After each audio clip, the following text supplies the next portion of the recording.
Salam dan salam sejahtera semua.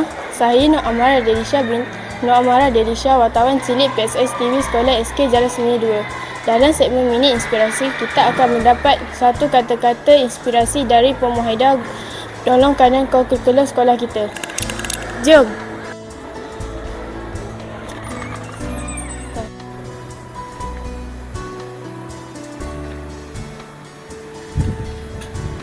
Assalamualaikum Puan. Waalaikumsalam. Puan, kami dari wartawan cilik PSS TV ingin Puan berkongsi satu kata inspirasi untuk kita kongsikan kepada warga Sejasa 2. Okey, motivasi ya. Okey.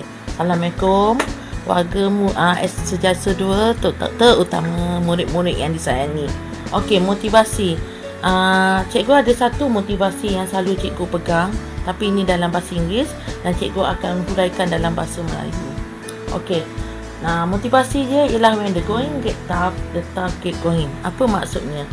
Apabila kita keadaan sukar, orang yang kuat akan terus bangkit dan terus berusaha. Okey, contohnya, peribahasa ni adalah memberi semangat supaya tidak mudah putus asa.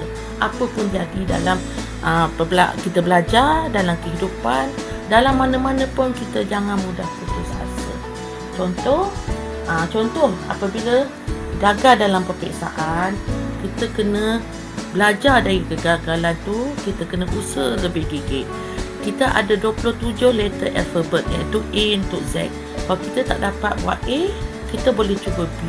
Dan sampailah kita boleh cuba sampai Z.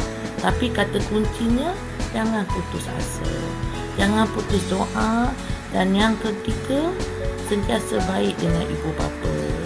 Itu yang paling penting. Dan sentiasa doa pada Allah, jangan tinggal solat dan apa-apa kalau ikut agama masing-masing. Itu saja daripada saya. Terima kasih Puan atas kata-kata yang pernah bermakna itu tadi. Bye. Bye.